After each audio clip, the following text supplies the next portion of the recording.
We're going to do something really unusual for right after lunch. We're going to philosophize together. Before I go over there and get started, though, let me ask y'all a question. Who here can name for me any of the great philosophers in human history? Before you see it, give me a name. Anybody, yell it out. Oh, I had a policy in all my years of teaching at Notre Dame. You give a good answer, you get a Snickers bar. I heard Aristotle over there and Aristotle over here. Who else? Oh, now everybody's got an answer. Socrates, I hear. Who else? Oh, very good. Who else? Sun Tzu, Zeno. Good grief. I've never heard that in a public place. Who else? Oh, good, good. I heard Nietzsche. I heard who else? Plato. Who else? You guys, I've never heard so many answers in my entire life. Wait. Yeah, and one guy said my name. He gets the rest of the bag. What? Now, wait a minute. Socrates, Plato, Aristotle, Nietzsche, Descartes. I think I even heard somebody say Heraclitus. I mean, what do these characters have in common? They're all dead. That's right. Doesn't look too good for me. Where are the great philosophers now? That's the question. Where are the great thinkers of the present day? You know what I think the answer might be? You might be sitting next to one. Oh, skeptical faces from lots of the tables all of a sudden. You guys, I'm not kidding.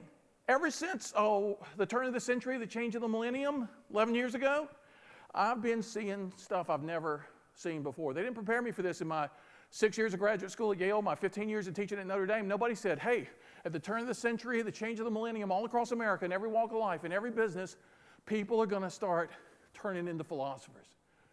Asking deep and challenging questions about things they've long taken for granted. What is true success? How can I get more fulfillment in my work? How can I get more balance in my life? What's my legacy in this world supposed to be? It's not just the baby boomers hitting midlife crisis at the same time. It's people in their 80s, people in their 20s. I get emails every day from all over the world, people of every age. You remember the Olympics in Australia several years ago? The night before their opening ceremonies, I got a phone call. In a hotel room, I think I was in Chicago or someplace, and they didn't prepare me for this. The phone rings, I pick it up. Professor, you're live on Australian National Radio in 20 seconds. And I'm thinking, what is this about? And the guy comes on and says, Professor Morris, why are all the biggest companies in America suddenly turning to you for advice? A philosopher. Why are all Americans becoming philosophers? I said, I'm really not sure. But Winston Churchill may have explained it when he said, you can always depend on Americans to do the right thing once they've exhausted every other possibility. All right, we'll take it. Having tried everything else, people are turning to ancient wisdom. We're going to turn to some of my favorite of that wisdom in our short time this afternoon. We're going to talk about 7 universal conditions for success. Now, I got to tell you, I was first asked to speak on this topic. I remember the day. It was 20 years ago. I was sitting in my office at Notre Dame doing what a philosopher does. I was thinking. I call from a big group of really successful people asking me would I come and speak to them on success. I thought, these are really successful people wanting me to speak to them about success. I mean, my wife will be really proud of me. I'll go home and tell her. Philosophers have no schedule whatsoever. So I jumped up from my desk. I grabbed my coat. I was on my way out the door. The phone rang again. I remember I jumped back, picked it up. By some cosmic coincidence, it was a publisher asking me would I consider writing a book on success, the very same thing. I ran to the Notre Dame football stadium where I parked my car. I drove 2 miles to get home. I parked my car. I ran into the house. I said to my wife, you won't believe it. Within 60 seconds, I just got these 2 phone calls. A big group of really successful people want me to speak to them on success. A publisher wants me to write a book on success. I thought she was going to glow with pride. I thought she just looked real confused. She said, wait, don't you have to be a success before you can speak and write on it? I said, I'm not going to get hung up on a technicality. I'm a student of the wisest people who've ever lived, the folks y'all named. Socrates, Plato, Aristotle, Confucius, Lao Tzu. I'm going to go through the centuries across the cultures and ask a question. Is there a universal framework for success? And I'll tell y'all something. I read more books than I've ever read. Hundreds of books, thousands of essays. I was shocked to discover there are only 7 utterly universal conditions for success. I brought everybody a little gift this morning. Put it on your table while you're at lunch. A laminated wallet card. On one side of the card are these 7 conditions for success that are going to structure our time together this afternoon. The first one comes to us from Aristotle. Aristotle used archery terminology. The Greek word was telos. It meant bullseye. Aristotle said, in anything we do, any challenge we have, Any opportunity we face, we need first and foremost a clear conception of what we want. We need a vivid vision, a goal clearly imagined. Aristotle understood in times of change how confusing things can be, how difficult it can be to focus our thinking. And you remember the actress Lily Tomlin, who was really popular years ago? She said not too long ago, "I always wanted to be somebody. I should have been more specific." I love that. My kids are in their 20s, and a lot of their friends are that way. I want to be somebody. I want to do something. What? They have no clue. Vague thoughts cannot motivate specific behavior. One of my favorite first century philosophers, Seneca, a Roman, said once, "No wind blows fair for a ship that has no port." I've always loved that. Think about that for a second. No wind blows fair for a ship that has no port. If we don't know where we're going, we can't take advantage of the things that cross our paths along the way. So Seneca, following Aristotle, said, set clear goals at every stage of your adventure, in every dimension of your life. And don't just let them be intellectual. Make them a vision. The book of Proverbs says, without a vision, people perish. Einstein once said, imagination is more important than knowledge.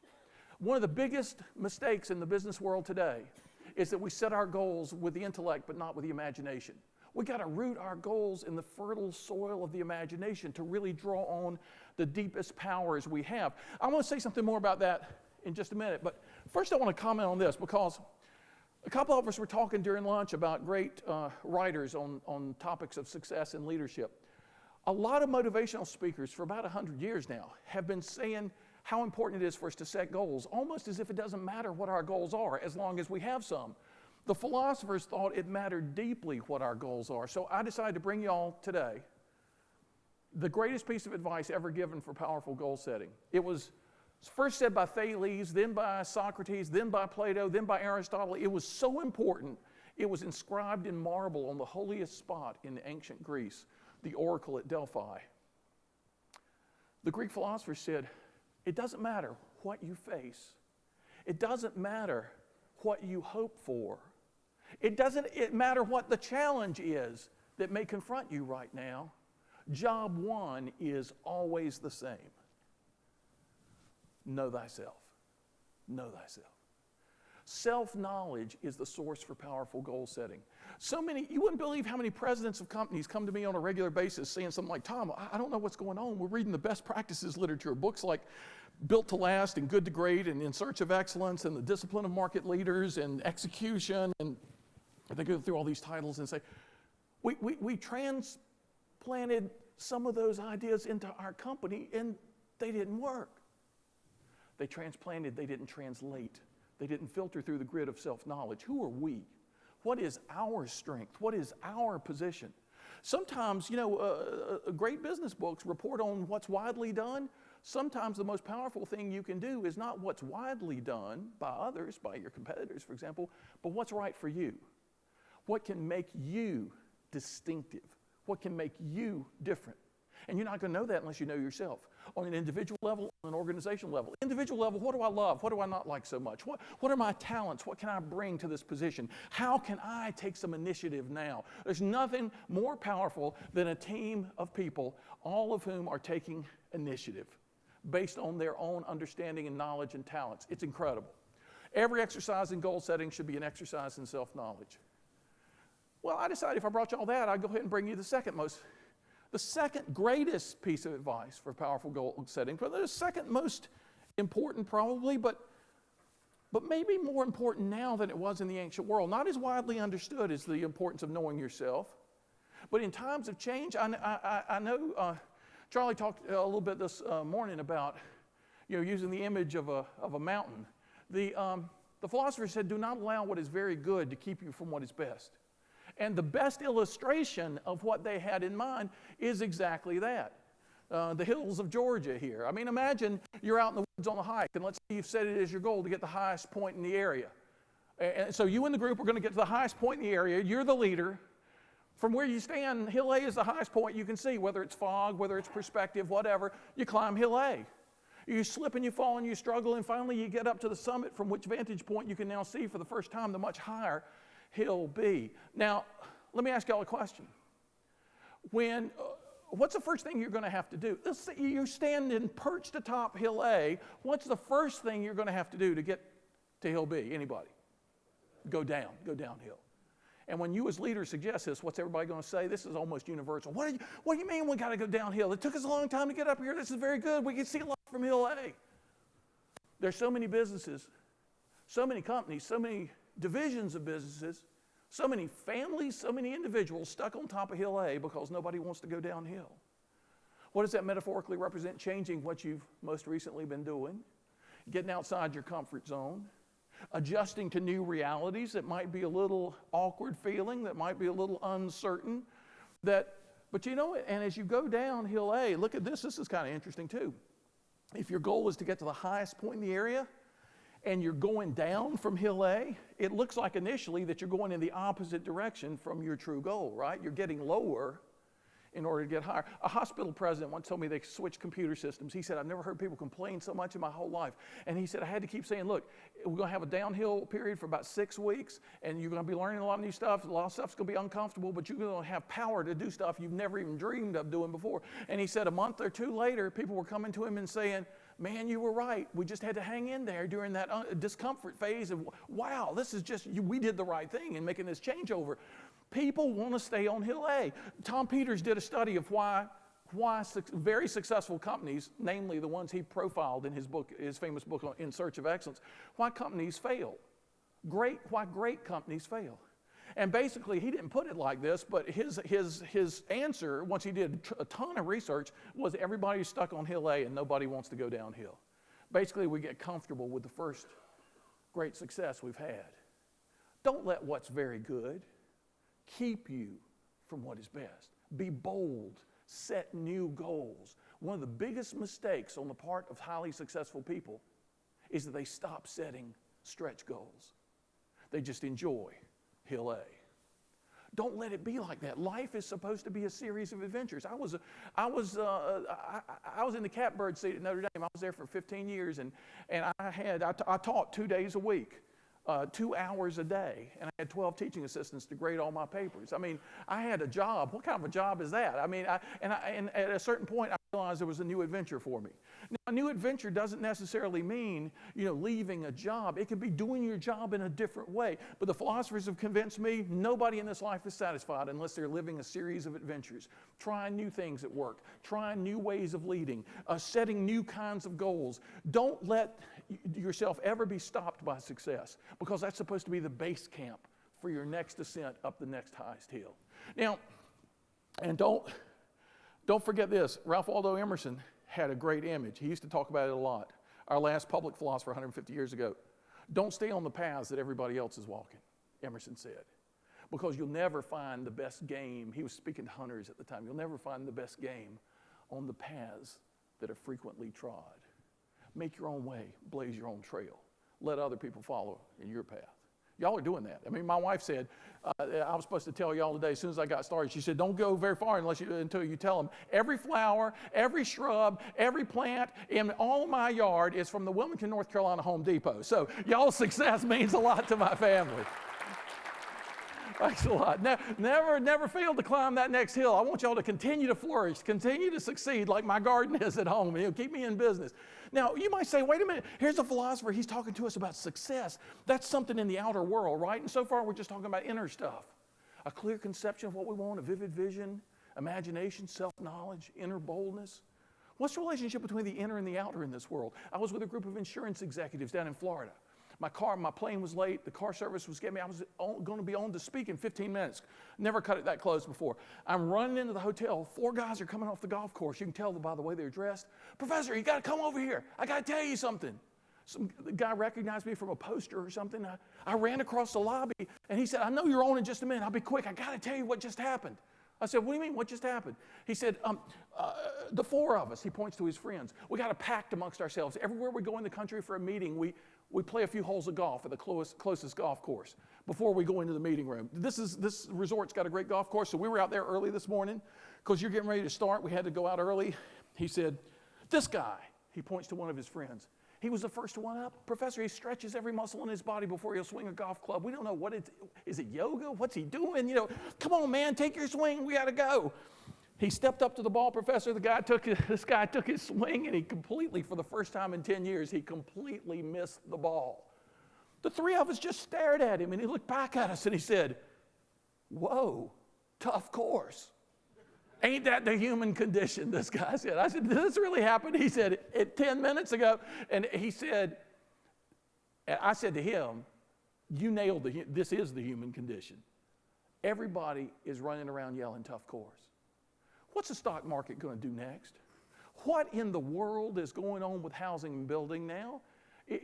Are we in danger of this double dip people are talking about, or what's going to happen? And what about the Middle East? I mean, we can't even predict with all the revolutions and stuff going on. Everybody's running around scared to death, tough course." The philosophers y'all named were people who, to a person, said, "You know what? Ultimately, it's not the course. It's what we bring to the course each and every day." First of all, a clear conception of what we want to see happen. I want to tell you something. These ideas have worked in every historical period. In every tough economic time we've ever been through in world history, there have been people who flourished, people who prospered. How do we become among those people and stay that way? A clear conception of what we want. Number two, a strong confidence we can attain the goal. I got to tell you about a guy who studied championship athletes 100 years ago. He's my favorite, probably my favorite American philosopher. His name is William James. James said, have you ever thought about the things we call sports, how different they are? Rowing, running, archery, mountain climbing, basketball, golf. I mean, the activities are so different, and yet they all have champions. James said, I wonder if despite all the differences of the things they do, I wonder if the champions share any set of characteristics in common. In other words, is there an essence of championship level endeavor? James studied every champion of his day, and he said, man, I'm surprised. I think there's one thing that every champion shares with every other champion. Just one thing. And I don't even think we have a word for it in English. So he coined a term from Latin. He used the phrase precursive faith. Cursive, to run. You know, cursive writing runs across the page. Pre, ahead of. Faith that runs ahead of the evidence. Now, here's what he's talking about. This is pretty interesting. Every champion is regularly challenged to do something they've never done before. Wrestle a new opponent, climb a new mountain, break a new world's record. If they just look in their past history of accomplishments and ask themselves a question, do I have evidence sufficient to prove I can do this new thing? The answer will always be no. The evidence of the past is always insufficient to prove the success of the future. The champions, he said, are precisely the people who don't let that hold them back. They run ahead of the evidence, precursively believing in themselves up front, initially. They don't wait for circumstances to assure them that they're going to be successful. They start off with a belief in their abilities. He told a story about a mountain climber who slipped and fell during a difficult ascent. This was a very skilled climber. He was trapped on a ledge. A blizzard was coming in. He would die of exposure, he knew, unless he made a jump longer than any jump he had ever attempted. James said, if he stood there and said to himself, I can't do this jump. I'll get killed if I even tried. I mean, a blizzard's coming, I'm doomed. There's no way out of this situation. If he engaged in what psychologists now call negative self-talk, he'd be lowering the objective probability of his own success.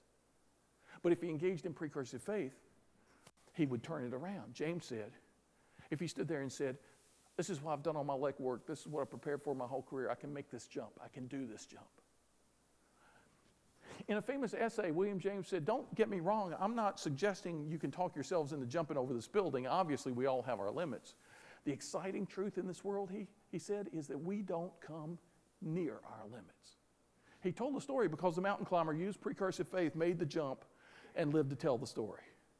Now, I thought, have I ever been stuck on the side of a mountain? Have I ever had to do this in my life, in my career? A week later, I'm sitting in my office desk again, phone rings. Professor, this is DDB Needham Advertising, Chicago, Illinois. Really? We're doing a nationwide search for a philosophy professor to be the national spokesman for Winnie the Pooh on Disney home videos. I said, you are? She said, we've searched the country, coast to coast, for a philosopher with personality, and we can't find one. She said, you ever had a course in college, you maybe know what I'm talking about. I said, well, why are you calling me? well, we've heard that before you became a philosopher, you were a guitarist in rock bands, you've done all kinds of crazy things. I said, yeah, I've got a pretty interesting life. And she said, well, we think you might be right for being the representative of Winnie the Pooh. And I said, well, I love Winnie the Pooh. And she said, well, could we come to campus tomorrow to get a video to see if you could do network television? And I said, well, I just did a show on ethics for the Learning Channel 2 weeks ago. Do you have the video? It's back in Washington at their headquarters. She flies a guy from O'Hare to D.C. to get a videotape that day, flies back, gives it to the guy writing commercials for Disney. He watches it, flies to L.A. Saturday morning, shows it to 5 Disney executives, and he called me up and he said, Tom, they came out of the screening room, and one of the executives said, we like this guy, but is there a problem with his southern accent? And the writer of the commercials, who was born in Asheville, North Carolina, said, what accent? So they called me Monday and said, you're it. We're gonna fly you to LA this week. We're gonna make some TV commercials. I said, my family's never been there. Could you fly my family? Knowing I taught at a Catholic university, she said, how many family members are we talking about here? 17, charter a plane. No, they're just 4 of us. Okay, Professor, we'll fly the 4 of you to first class to Los Angeles. We'll get you a suite of rooms in the Beverly Hills Hotel. We'll pick you up at the airport in a limousine. Could it be a white limousine? Why do you ask, Professor? My daughter, Sarah, 10 years old at the time, had seen a white limousine in a Disney movie. I always wanted to ride in one. Okay, we got to switch limo companies, but we'll get your white limo. Anything else? No, I'm fine. You got to do something for us now. What? Anything. Get into your office with a camera, a roll of 24 film, and take 24 pictures of everything in your office. A guy's coming tonight for your film. What's this for? You'll see. Guy comes to my house that night. I'm from Disney. I've come for your film. What are they going to do with this? He said, they don't tell me nothing. I just got to take it back to L.A. 2 days later, we're flying to L.A. There's a white stretch limo with my kids' favorite snacks. They fly us to a room 200 times the size of this room. It was massive. It was like a giant warehouse, an airplane hangar. It was huge, dark, cavernous, except in the middle under spotlights, my Notre Dame office in every detail. The mess it had taken me 10 years to make, they had created in 2 days. It was truly impressive. The difference was my desk at Notre Dame was fake wood. In Hollywood, real mahogany, okay? I had a cheap computer. They had top of the line. I had a beat up old electric guitar in the corner of my office. They had a brand new $3,500 Gibson Les Paul guitar sitting there. I said to the director, could I take 24 pictures of this office and send them back to Notre Dame? I could live like this. Oh, Professor, they're spending $3 million on this commercial campaign. You're going to make 2 TV commercials today. The centerpiece of the whole thing. Could you stand next to your desk while we focus the cameras? Okay. All of a sudden, out of the shadows appear 75 crew members. And all of a sudden, I realize they're all looking at me. Suddenly, a phrase implanted itself in my brain, the phrase, weak link in the chain. I didn't know how to make a TV commercial. So far, this was all fun. First class, limo, great stuff, $3 million, Winnie the Pooh. Now, all of a sudden, everything turned on me. I panicked for 10 seconds. I was scared to death all of a sudden until I remembered William James and Precursive Faith. I had just finished studying James's work. I said, I can do this. I can do this. I taught big classes at Notre Dame, 1/8 of the student body every year. I said, I'm in front of all these students. I can be in front of these cameras and this crew. I can do this. I can do this. 6 hours of the hardest work I've ever done in my life. Well, I'm a philosopher, so. But anyway, 6 hours of very, very hard work. I heard myself saying all day long, no problem, I can do that. That's fine, I can do that. Okay, I can do that. Oh, Tom, please, could you smile this time? Not with your mouth, but with your eyes. No problem, I can do that. 30 minutes later, I hear a guy saying, smiling with the eyes, take 37. 36 failures in a row, okay? And panic in the eyes is not what they wanted. James, you tell me I'm supposed to have upfront faith, initial confidence in any new challenge. What about when I fail? What about when I start taking my lumps? What about when I fail 36 times in a row? A magic number in my life. I wrote my first book when I was 21 years old. I didn't know any better. I thought it was okay to write a book when you're 21 years old. And it got turned down by 36 publishing companies. Good thing there was a 37th at the time. I became a published author at the age of 22. It's like a book I wrote a few years ago, If Harry Potter Ran General Electric, which is really a book about friendship and happiness more than anything else. But I couldn't have written it unless Joanne Rowling, unless J.K. had been turned down by every publisher on the face of the earth, basically, and kept going. Didn't let it discourage her. In fact, when she was finally accepted the first Harry Potter book, the publisher said, I really don't think there's much of an audience for this, so we're only going to print 3,000 copies. 450 million copies later, somebody was wrong, right? I mean, this story replicates itself throughout human history. You got to bring belief to the battle. You got to bring it to the fight. You can't wait for it. You can't wait for circumstances. That's got to come from within. I've tested this idea on championship athletes in almost every sport, and they've said to me, to a person, you're absolutely right. Amen to that. That's what I did to get where I got. I've heard this over and over and over again. A man was told he wasn't good enough to play professional baseball. Got on a minor league team. I'm from Durham, North Carolina, Durham Bulls. You know the movie Bull Durham? I thought minor league was major league, basically. My dad was the guy who broadcast the Durham Bull baseball games on radio. His lawyer's son is the guy who wrote the movie Bull Durham about that era in the history of minor league ball. The guy, I'm sitting on an airplane talking to this guy. He said, I wanted to be a ball player, and I got on a minor league team, and the people back home said, well, you know, you're not good enough to be major league, so just enjoy yourself for a while and get a job. And he said, but I wanted to play major leagues. I said, did you play major leagues? I had just handed him this card. He asked me what I was doing on the plane. I said, I was going to speak on success. He said, what are you going to say? And I pulled out the card and showed it to him. And he said, I wanted to get on a major league team. I said, did you get on a major league team? He said, I did. But you know what the people back home said then? What? They said, it's no shame to sit on the bench. He said, I'm not lying to you. He said, that's what my relatives kept saying to me, no shame. He said, I didn't want to sit on the bench. I wanted to play. I said, did you play? I played. And you know what the people back home said then? I said, I can't even imagine, but tell me. Don't even think about home runs. He said, I was thinking about home runs. I said, you were? Did you make any? He said, yeah, I got some home runs.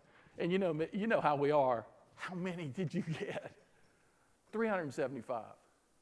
Willie Stargell, Pittsburgh Pirates Hall of Fame.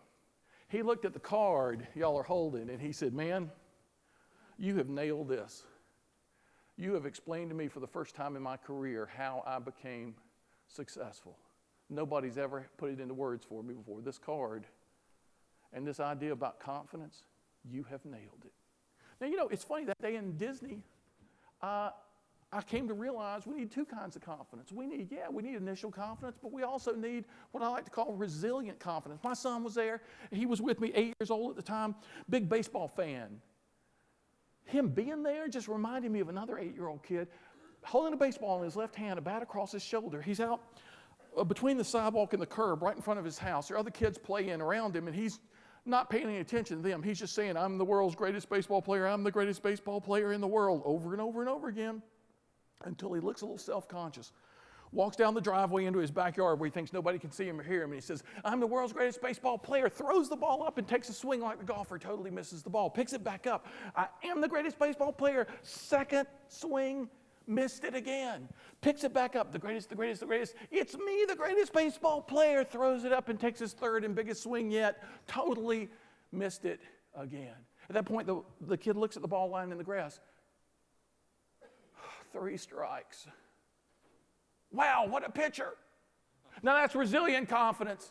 I love that. And that's what ran through my head that day in Disney. While I was an actor, somehow I smile with my eyes, whatever that means, I have no idea. And the Disney people were saying, you look just like Jiminy Cricket. I don't know what that means either, but they were happy. We made 2 TV commercials for Winnie the Pooh. My kids were proud of me. Dad, you're a philosopher. You know, I could do something they were proud of. My wife said she got her favorite new vocabulary word that day. As we left the studio, a guy on a ladder said, oh, Professor, you'll start getting residuals very soon. I said, what's that? I didn't know I was going to get paid for this. I was doing it just for the fun of it. Oh, every time one of your commercials shows on TV, you get $5. My monthly salary as a philosophy professor. You're kidding, right? No, sir, $500 every time it shows on network. We go home to South Bend, Indiana. They're showing it on the Today Show, the Today Show, Wimbledon, the Bold and Beautiful. They're showing it 5 or 6 times a day. In the first 6 weeks, I remember how many times it showed on ABC, CBS, and NBC. 159 times in 6 weeks. I got $500 every time. My wife would walk through the room, see my face on television, and say, cha-ching, let's go to the mall. Thanks to William James, and thanks to that kid. You got to give yourself that that confidence. But don't we all see on TV, if you have a few minutes in the evening to cut on the TV set and you happen to see one of these reality shows, I am the next American Idol, I'm your next apprentice. You know, there are people who just seem to have such confidence, right? They have a clear conception of what they want. They're just bursting with confidence, but often they're forgetting number 3 completely. We need to focus concentration on what it takes to reach the goal.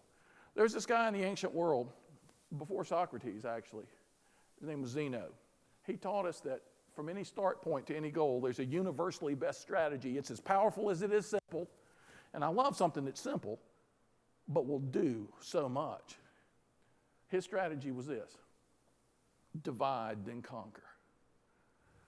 If you want to be a certain place a year from now, figure out what it'll take to get to the 6-month point successfully. What do I need to be doing 3 months from now? How about a month from now? How about a week from now? How about now? Divide it and conquer it. Daunting goals become manageable objectives when we set intermediate and more immediate goals. Before, you know, Lou Holtz, some of you may have heard our old coach Lou Holtz speak at some point or other. He and I have done a lot of talks together for NBC Sports, and I've heard him tell the story so many times of when he was an assistant coach and got fired from his job. He could have been really depressed. He had no savings, no investments, he had a family to support, he had no job, no income. He took out paper and wrote down goals for my life. And he decided to dream big. I want to be head coach at Notre Dame. I want to win a national championship. I want to be invited to the White House. I want to be on the Tonight Show with Johnny Carson. I want to do this. Every big thing he could think about. Then he took the list to his wife. He wrote down that day 107 lifetime goals. Then he took the list to his wife so she could get a sneak preview of their glorious future together, you know, and she read all 107 items and said the one thing he would least have expected her to say: Lou, you forgot something. Why don't you add, get a job?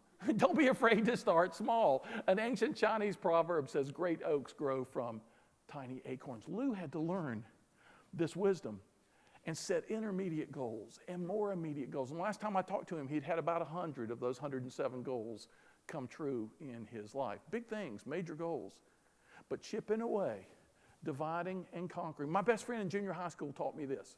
He was a tambourine player. And I want to tell y'all, it may be hard to imagine, he was a bad tambourine player. I mean, what does it take to play the tambourine? You shake it, you know, but he had no rhythm. He was a singer. And I promise you, you have not seen an early audition on American Idol as bad as my friend Don. He was so bad, he got kicked out of a volunteer Baptist church choir. And the minister said, I can quote all these years later, Don, please serve God some other way. I mean, musical talent he was without. I'm telling you something. It was pathetic.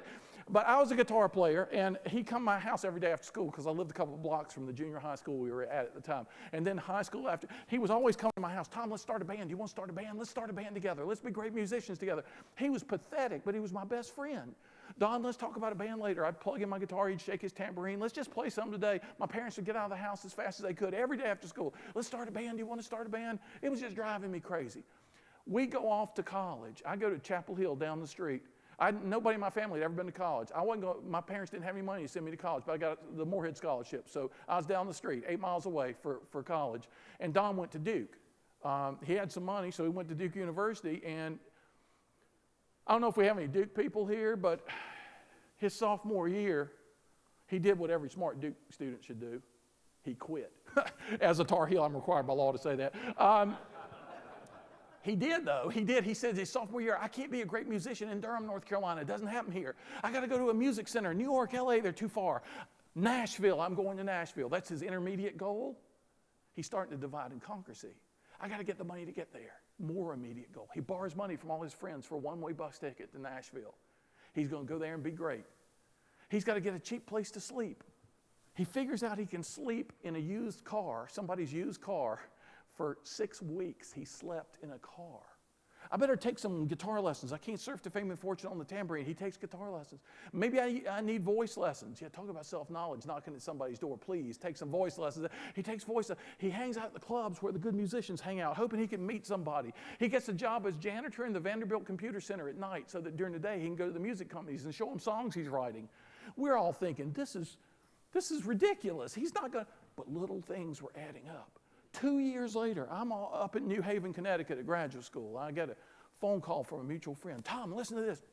My friend puts on a record. Great song, great singer. What's this? This is Don. He wrote it, he recorded it, guitars, vocals, that's him singing. Number 96 on the country charts. You're kidding me. This is unbelievable. When I get home next month for Christmas, I got to congratulate him because all the old friends would come home for Christmas every year. I get home to Durham. Where's Don? Where's Don? Nobody knew. Finally, somebody said, oh, didn't you hear? He had to stay in Nashville. Everybody's recording his songs. I said, what do you mean everybody? Who? Kenny Rogers is recording one. Now, I'm going back to the late 70s, before he started roasted chicken and having plastic surgery full time and other things like that. This is when, by some surveys, he was #1 singer in the world for a while in the late 70s, Kenny Rogers. I said, what did Don write that Kenny Rogers is recording? And my friend said, I think the name of the song is The Gambler. Anybody remember that? You got to know when to hold them, know when to fold them. I met a famous guitar player in the Opryland Hotel not too long ago. He said, your buddy Don Schlitz is the greatest songwriter in the history of country music. I said, he's the greatest? It's still hard for me to process this. You know, I said, by what standards? And the guy said, top 5 hit songs. I said, how many? Oh, he's written 50. The last count I have is 56 for the Judds, Alabama, Mary Chapin Carpenter, Randy Travis. He just named everybody, you know. And he said, your buddy Don Schlitz has made so many tens of millions of dollars, he lost count a long time ago. And I said, well, you know, the next time I see him as a philosopher, I've got a question for him. Does he want to start a band? I mean, that's the kind of person you want to be around. I was on an airplane not too long ago, about 4 weeks ago, flying out of Wilmington, North Carolina, sitting next to a guy who was talking about some movie, some film being made. And I said, are you a filmmaker? My son is. And he said, no, I'm a music producer. And we film the bands at the concerts. I said, well, what kind of music? And he told me all these famous bands that he produces. You know, I said, really? How'd you get into this? And he said, oh, I grew up in Chapel Hill. And I said, I grew up in Durham. I played in bands in Chapel Hill. Well, who'd you play with? I was in James Taylor's band. I was his harmonica player. I said, are you kidding me? He said, no. He said, I live in Nashville now, though. I said, really? You know country music people and stuff? Yeah. I said, well, some people tell me that my old friend from Durham is the greatest songwriter in the history of country music. He said, you know Don Schlitz? I mean, so this is how widely it's believed. Don was a natural master of focused concentration. There's not anybody who works for you who can't become good at this, but not everybody is born a natural master like Don was.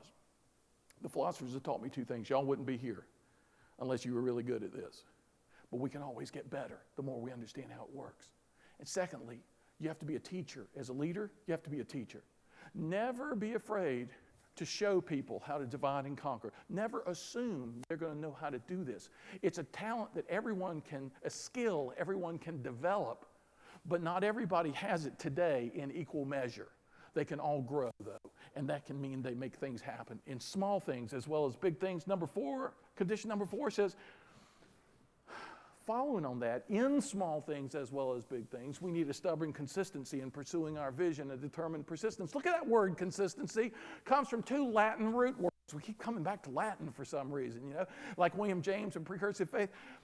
A verb, sto stare stati, that means to stand, that's the end of the word, and con, the beginning of the word, together. Consistency is about standing together. Do the people in this company stand together? Do the people around all these tables stand together? Does my family stand together, or are we pulling apart? Consistency isn't about doing things the same way always. No, that's being stuck on hill A. Consistency is standing together. Do my actions stand together with my words? Do my actions themselves stand together? It's about standing together. In fact, the Chinese have a great image for this. And I know y'all have, you know, I know a little bit about supply chain with you all, about how y'all have developed and how y'all have grown, and how one of the things with the kind of growth you've had and with the kind of numbers you've had of growth, how it's real easy to develop separate islands, almost as if every table in the room represents a separate island, and you know what you're doing, but maybe you don't know what the people on the next island are doing or the next table are doing, and are we all standing together? The Chinese have a great image of this. They have the image flowing water. They say flowing water, it comes across an obstacle, what does it do? It goes around it, goes over it, goes under it. It adapts, it flexes, it changes. They ask a question. Do you drive my students at Notre Dame crazy? At least the freshmen, it drove crazy. When I would ask them, what is stronger, the Chinese philosophers say? Water or stone? So many freshmen would say to me, how can you even ask that question? Water is liquid and soft, and stone is massive and heavy and dense. Dripping water goes through stone. The Chinese had a saying, be like water. When circumstances change sufficiently, that liquid can become a solid. When they change in an opposite direction, it becomes a vapor. But it never abandons its essential nature. That's why the Chinese philosophers and the late Bruce Lee, kung fu expert, had as their motto, be like water. That's the kind of consistency we're talking about. It's not sameness.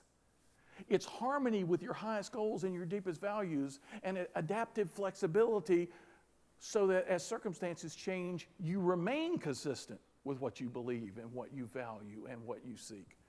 Really powerful, powerful advice. I was asked one day by a lady, called me a top administrator from a big company. We're having trouble. We need your help. What's the trouble? Persistent inconsistency. She said, well, I never even heard that one before. What do you mean? Vice presidents at war with each other, managers undermining each other, people going in opposite directions. We're going to cease to exist unless we can turn this around. Could you figure out for us, as stage one in dealing with this, why people continue in inconsistent behavior? I said, let me call you back in 3 days. I didn't know any philosopher who had addressed this well enough, so I had to use my secret weapon as a philosopher to solve it. I had to stare out the window for 3 days, and I came up with the answer. Let me recommend window staring. Find yourself a window and stare out it, because I'm going to tell you something. We give ourselves a lot of gifts, don't we? We give ourselves a lot of gifts.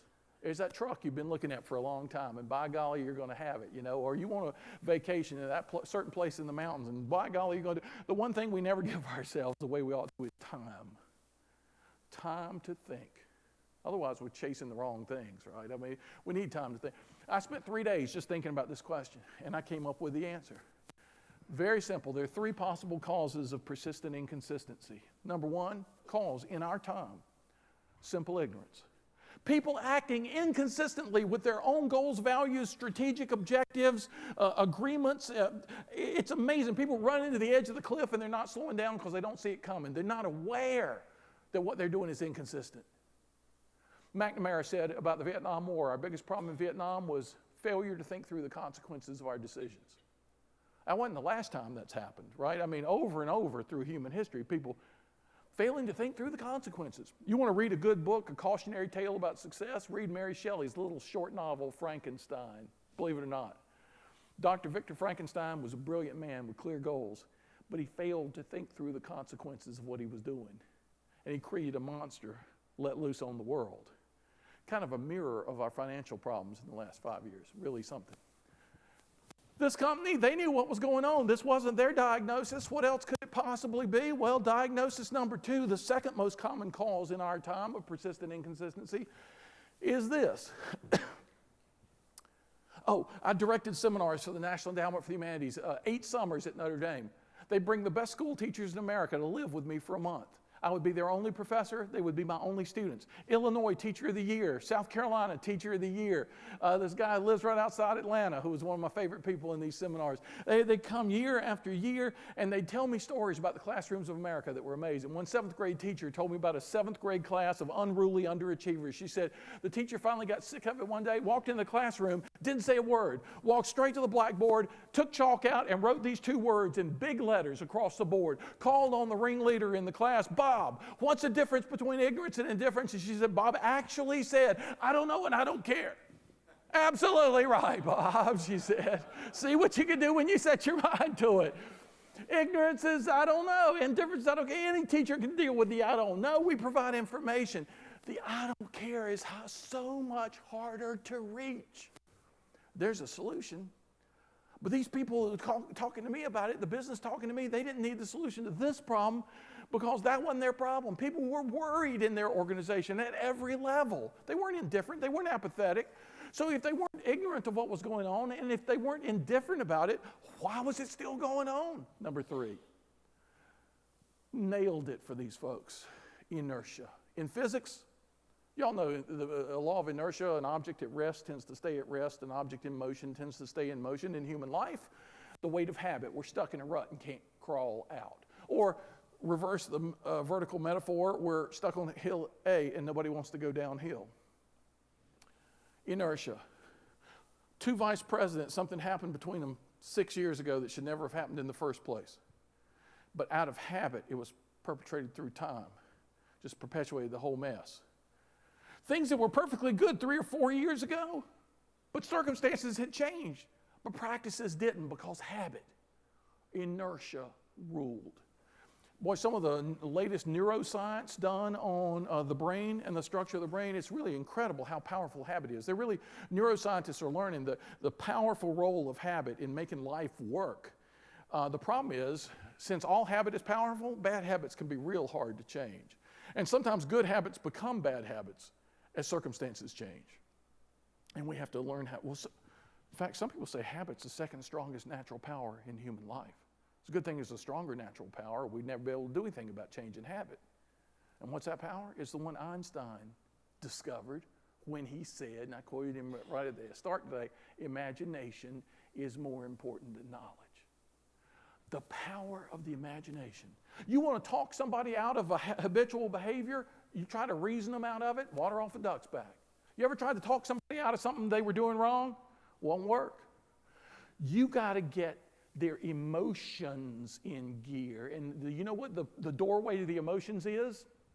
Oh man, the brain scientists are echoing Einstein. They're saying it's the imagination. It's the imagination. That's why it's important to set our goals in the fertile soil of the imagination. That's why it's important to tell people stories. Boy, the power of telling a story is unbelievable. People were storytellers before they were abstract thinkers, long ago. We've been storytellers for a lot of years, human beings.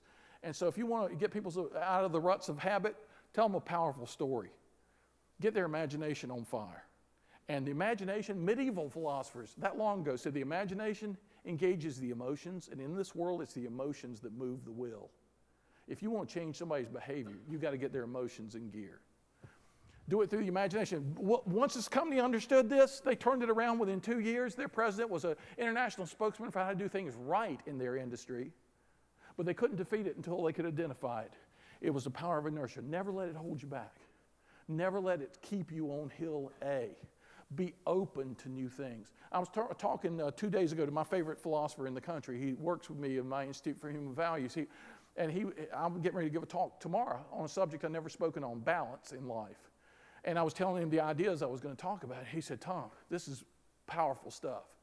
He said, especially the openness to not let habit hold you back in life. I'm going to talk a lot tomorrow about openness to correction, openness to new things, to flexibility, to adaptation. You defeat the power of inertia, but only if your imagination is into it. Only if your emotions are into it, which is why number 5 in all our conditions says we need an emotional commitment to the importance of what we're doing. We need passion. We need... I visited with a man about a month ago. He wrote me an email and said he read a bunch of my books and read most of them 2 or 3 times. Well, he claimed he read all my books. And he read all of them at least 2 times, sometimes 3 times. He said, they made a big difference in my business. If you're ever in Austin, Texas, let me know and I'll take you out to dinner. And I said, well, I'm going to be in Austin, Texas in March 28th and 29th or 29th and 30th. He said, well, I'm in Dallas those days. Look, your stuff has really meant a lot to me. From a grocery store, I started a grocery store many years ago. And I started reading you many years ago. And the ideas that you've given me have really made a difference.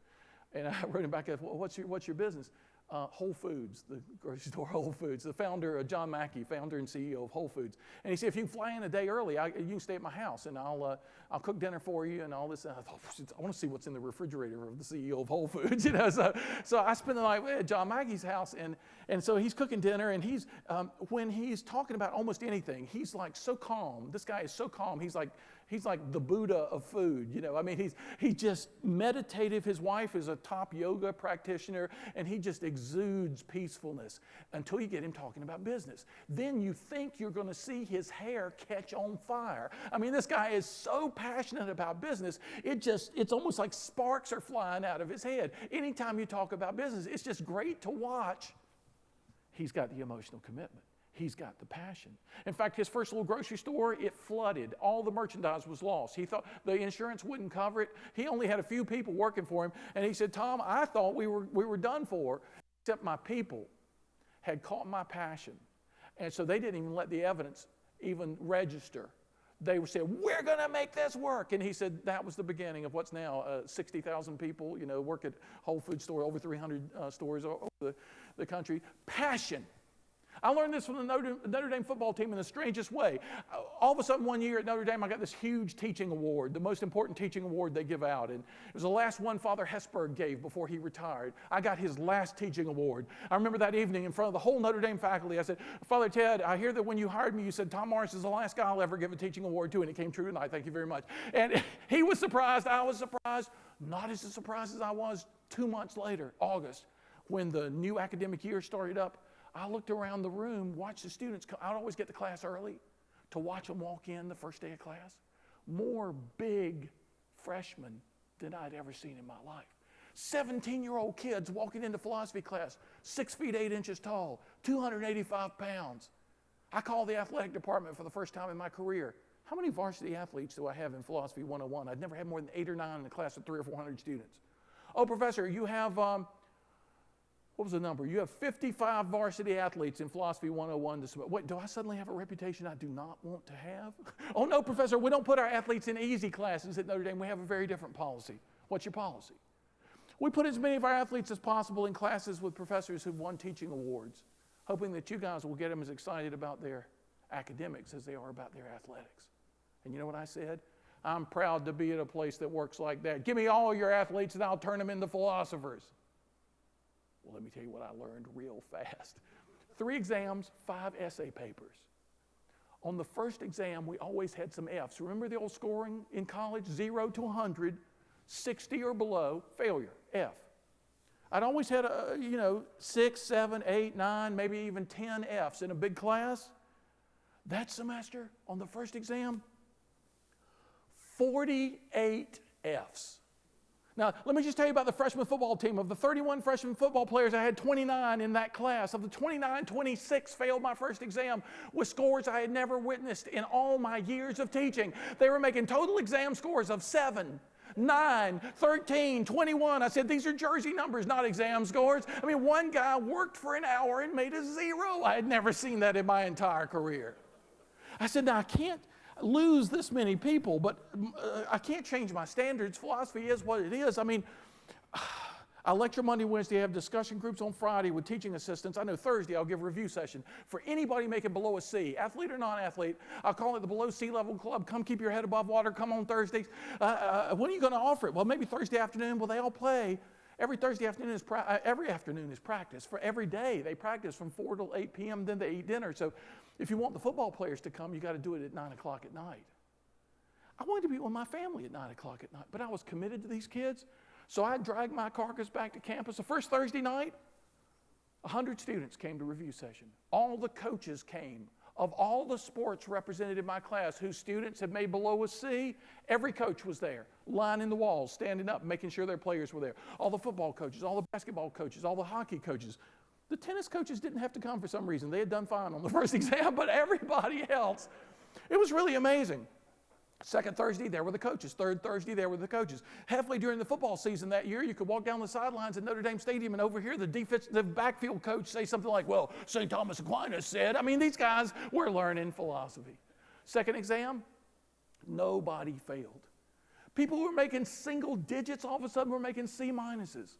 People who were making 20s and 30s were all of a sudden making B minuses.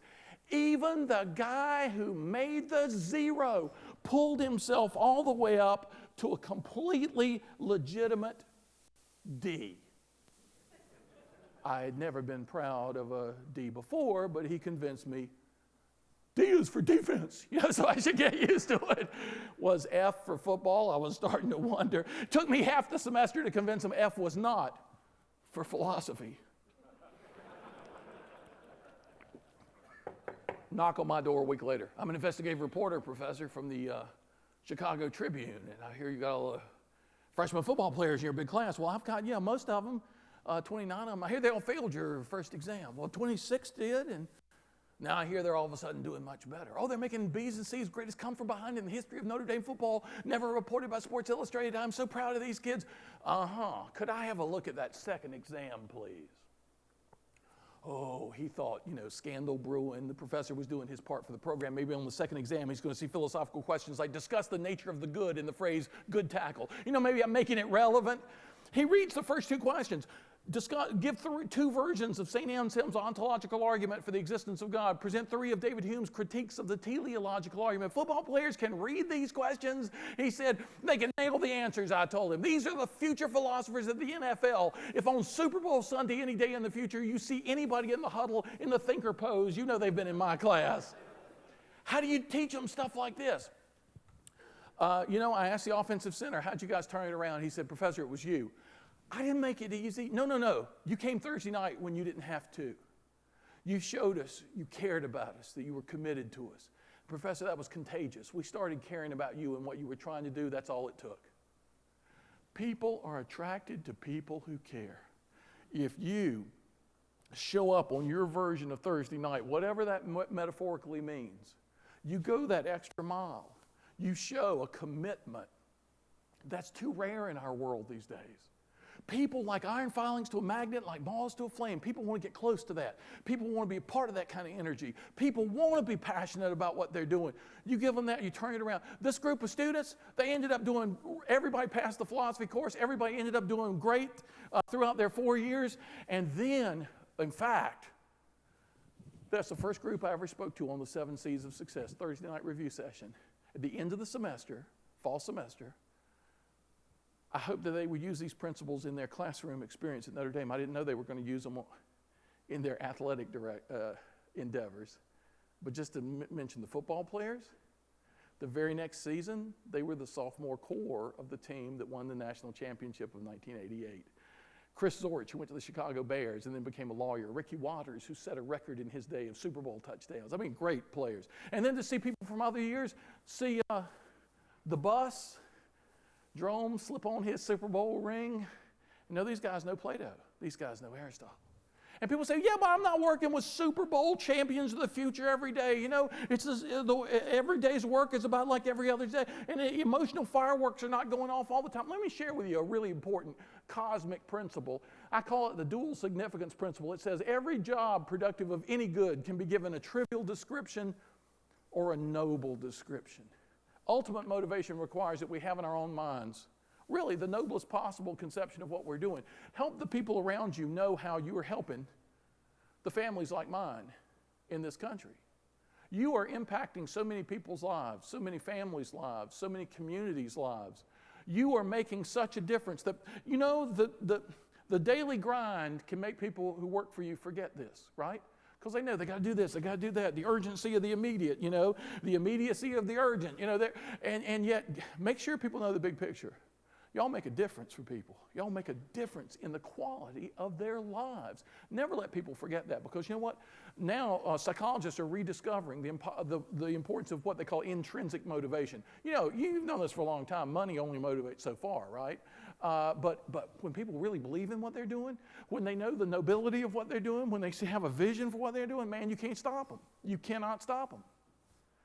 And then, number 6 is a lot easier. We need a good character to guide us and keep us on proper course. Can a bad character have flamboyant success? People used to ask me in the 90s, late 90s. And I would always say, for a while, in a limited domain, at the expense of what really matters in life. But unethical success is always self-destructive over the long run. Haven't we seen that played out over and over and over again? And even the people who seem to get away with it, so to speak, I've had the interesting experience of meeting some of these people over the years. And I don't care how many houses they had and how many airplanes they had. If they got it in the wrong way, there could be an exception to this. I'm just talking out of my personal experience. Every single one I've met and known has been a miserable person. Just unhappy. In fact, a limo driver told me a couple years ago about a very famous and very wealthy person. She was saying, he's the unhappiest person I've ever known in my life.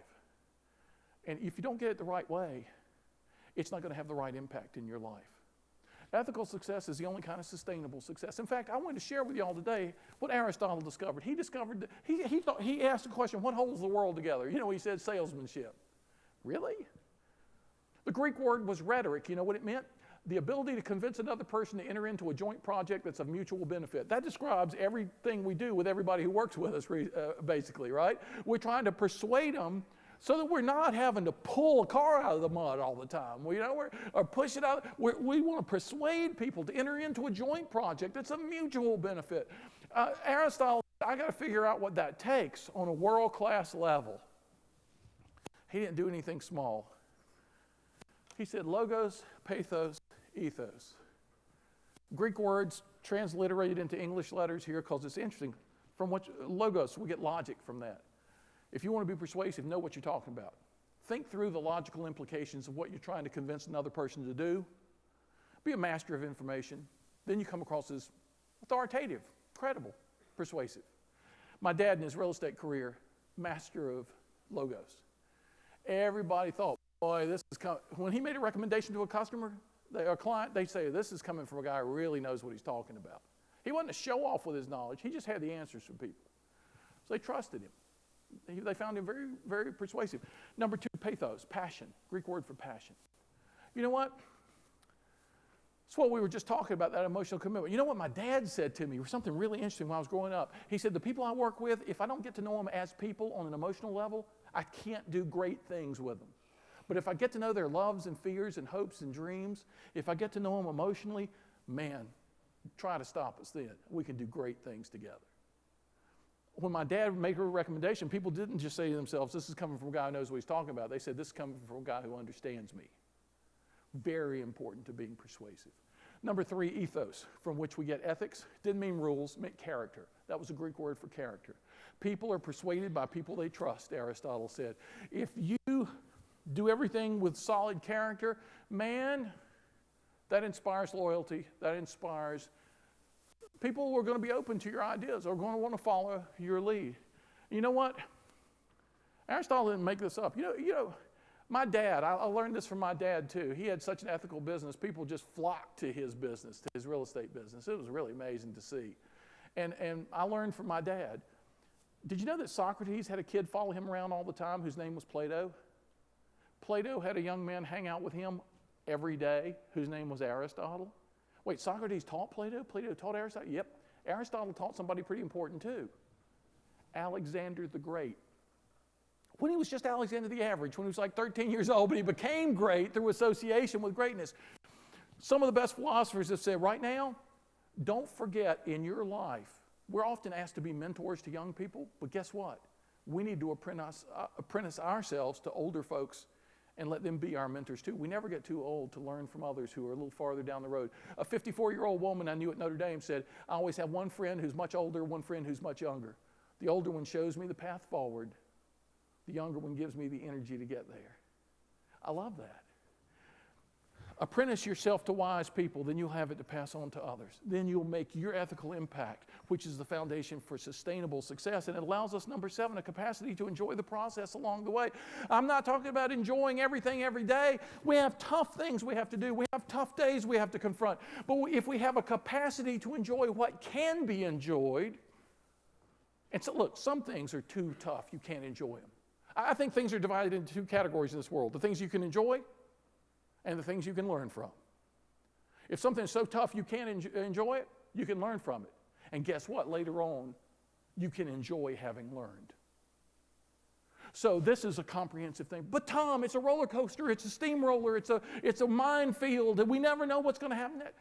The greatest people in all of human history have been people who loved what they were doing, who cultivated this capacity to enjoy the process. And if you have this capacity to enjoy the process, then, you know, the things we've talked about today, if you enjoy that, you know, the Greeks said, know thyself. I wish they had said, enjoy thyself, because if you're doing that, then the goal setting is easier. The confidence building is more natural. It flows. The focus concentration doesn't have to be so hard won. The consistency doesn't have to be so hard fought. These things we've talked about, the emotional commitment is going to be there. The character, they're all connected together.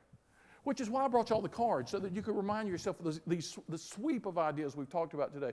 A lady, a financial advisor in New York City, a top person in one of the financial companies that didn't go through terrible problems not too long ago, she called me and said, Tom, my purse was stolen 2 days ago in Manhattan. That's why I'm calling you. I was nowhere near Manhattan 2 days ago. No, of all the things I got to replace, driver's license, Amex, the most important thing is the 7 C's card you gave me 18 months ago in San Juan, Puerto Rico. That's the most important. Tom, it may sound silly. I read the card every morning. It's changed the way I do business. It's changed the way I live my life. I need a new card. I'm sending you a box of cards. The philosophers would be so proud of you using their ideas. I'll give away every one. I was in Nassau, Bahamas not too long ago. The meeting I was speaking at ran late. I'm rushing to get to the airport. There are 1,000, it's Saturday in Nassau. There's 1,000 people in the security line. I don't know if you've ever been in Nassau, Bahamas and tried to leave on a Saturday. 1,000 people. It's like a 2-hour line. My plane boards in 9 minutes. I show security. I said, what can I do? I'm going to miss my plane. Well, we would take you to the front of the line if we had someone, but we have no one today, so I'm sorry, there's nothing we can do. Well, is there something I can do? Let me think. Yes, you can ask everyone in front of you if you can get in front of them. I said, okay, Logic 101, I can do this. All right, if I want to get home, here we go. Excuse me, everybody, can I have your attention? 50 or 100 people turn, you know. The security says I'm supposed to ask you, my plane board's in 9 minutes. Can I get in front of you? Is it okay? People are nodding their heads. Thank you very much. The next 100 people, hey, excuse me, everybody. And they're all looking, and everybody's letting me go. I mean, I'm thinking these people are so nice, I forget like half the people don't speak English. But anyway, I'm moving to the front of the line. And I get up to the security line, and I think, there's my plane. I'm going to make it. These people have done something so nice for me. I've got to do something nice for them. What can I do? What can I do? I got 1,000 laminated wallet cards in my carry-on luggage, 7 C's cards. And so I take out the box, give it to the guy behind me. What the philosopher said it takes for success. Pass the card. Everybody who let me in front of them gets a card. I'm feeling like this global humanitarian, you know. I'm going to spread the wisdom of the ancients all over the world. I'm thinking the Nobel Committee probably is going to get word of this. And I'm just feeling so good about this moment, you know. And then the people are picking the cards out of the box like they're chemically tainted, like they're radioactive or something. Like, what is this? Who is this guy? And I'm thinking, these people don't understand. This is so important. And just as I'm thinking, what can I do? The guy behind me lifts his card into the air and says in a voice that 1,000 people can hear, the 7 C's of success. And literally everybody I saw in the airport looks at this guy. He yells it loud, the 7 C's. And then they're looking at him and he said, they must work. He got ahead of all of us. They do work, you guys. True success in everything you do. If you have any questions about what we talked about today, my website's on the back of the card. Shoot me an email. I promise you I'll answer you. I'm your philosopher for life now. You're stuck with me. But I think we have a couple minutes. If anybody has a question, ask it now. You got a captive philosopher in front of you. Anybody have any question at all that you'd like to ask? Yes, sir. You want to bring something over? A microphone is right behind you. You're being handed a microphone as we speak. Can we just actually get your card? Because we didn't get it. You didn't get a card at this table? You will get a card. Somebody get them out of my black bag at the back of the room there and make sure this whole table gets cards. That's a very good, a very practical question to start with. Anything at all that comes to mind from these 7 conditions that we've talked about? Because I've been using these things now for about 20 years. And they have changed my life. Let me point out one thing I didn't mention. You might say, is there any other way of using this card other than just reminding yourself? You know what this is? I went to Costa Rica once and philosophized in the jungle with 13 corporation presidents. And these were guys who were really successful. And they said to me, Tom, 3 of them said to me, and the rest of them were nodding their heads, you've given us a teaching tool that we've never had. I've been doing most of these things instinctively most of my life, but I couldn't put them into words. Now I can teach the people who work for me what they need to be doing. The greatest job of any leader is to put the tools of success into everybody's hands. And you know what? If you're thinking about, this is really deep, but if you're thinking about a new goal, number 1, 2 through 6 is your checklist. Can I be confident in this goal? Am I going to be able to focus my concentration on what it takes? Do my current commitments allow for me to be consistent in my pursuit of this goal? You can use that as a checklist. And determining how you answer the other 6 questions will determine whether that's a good new goal for you or not. I mean, it's amazing how powerful these ideas can be. Do you think right now, let me ask y'all a question. Do you think that one of these C's you're particularly strong on right now? That you're really strong on this one? That the people who work with you, if you ask the people who work with you, if you did a survey, you put these all up on a screen in front of them and say, grade us on these things. What do you think is our best?